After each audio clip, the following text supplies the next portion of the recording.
Saudara-saudari terkasih, semoga Tuhan memberi damai dan sukacita kepada kita semua. Di media sosial ramai diperbincangkan perihal agama dari musisi terkenal yang kita kagumi, yang baru saja dipanggil Tuhan, bernama Didi Kempot, atau nama sesuai dengan KTP, yakni Didi Prasetyo. Dan kemarin ada juga teman mempertanyakan hal yang sama. Apa sih sebenarnya agama dari musisi Didi Kempot tersebut? Dengan tegas saya katakan, ketika orang meninggal, kita jangan fokus mempersoalkan apa sih agamanya, tapi kita fokus dengan amal baik yang dia wariskan kepada kita, dan bagaimana kita meneruskan, melestarikan amal baik itu, sehingga kita juga menjadi berkat bagi banyak orang. Kita kagum dengan kepedulian dari Bapak Didi Kempot yang sebelum meninggal, tepat pada tanggal 11 April 2020, mengadakan konser amal berkaitan dengan Coronavirus Disease 19, mengadakan konser amal dari rumah yang terkumpul donasi 7,3 miliar. Jumlah yang fantastis dalam hanya 3 jam konser amal tersebut. Kita tahu peribahasa yang mengatakan gajah meninggalkan gading, harimau meninggalkan belang, manusia meninggalkan nama. Nama di sini bukan nama personal yang saya sandang, misalnya Yos Ivo, atau si Butet, atau si Ucok, atau si Parningotan, atau si Pardangolan.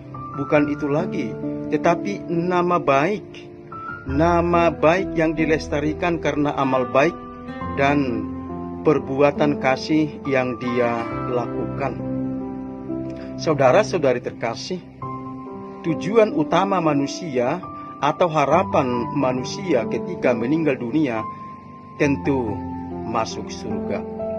Tidak ada siapapun di bumi ini mengharapkan masuk neraka.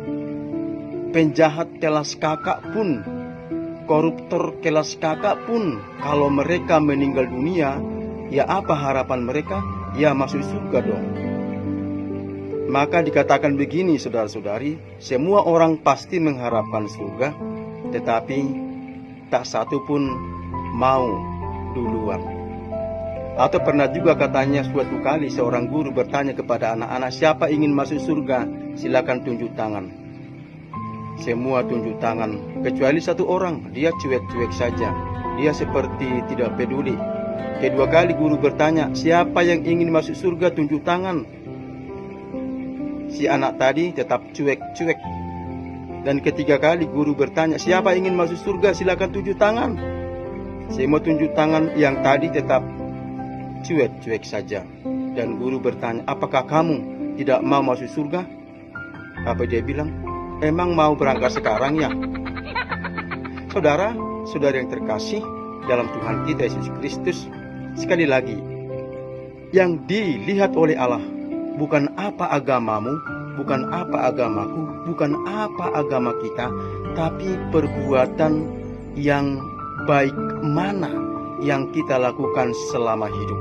Apakah kita menjadi berkat bagi orang lain? Sebab amal baik itu adalah buah dari ibadah yang sejati. Jangan juga kita langsung merasa yakin diri masuk surga. Jangan misalnya Katolik langsung berkata, ya saya kan Katolik, otomatis masuk surga. Karena saya setiap minggu mengikuti ibadah Ekaristi, rajin menerima sakramen rekonsiliasi. Belum tentu dong.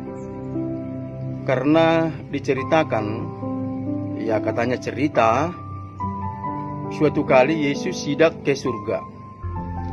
Dan dia lihat orang yang berada di surga dan dominan dari agama tertentu. Dan Yesus tidak senang. Dia mau agar penghuni surga itu balance, seimbang antara agama-agama yang ada di dunia ini. Maka dia berpesan kepada Santo Petrus, nanti kalau ada orang meninggal, berikanlah tes kepada umat yang agamanya dominan di surga, supaya nanti ya susah masuk surga. Sementara yang lain yang masih jarang di surga, berikanlah soal yang mudah. Maka ada 3 orang meninggal dunia. 1 yang beragama Katolik. Dan Santo Petrus ingat pesan Yesus. Yang pertama, masuklah ke hadapan Santo Petrus, dan Santo Petrus bertanya, apa nama kapal mewah beberapa puluh tahun yang lalu karena menabrak gunung es tenggelam? Mudah bukan? Dan dia menjawab, Titanic, atau dalam logat bahasa Inggrisnya Titanic. Santo Petrus berkata, silakan masuk anakku. Masuklah yang beragama yang lain. Dan Santo Petrus bertanya, berapa kira-kira jumlah orang yang meninggal dunia dari kapal Titanic itu?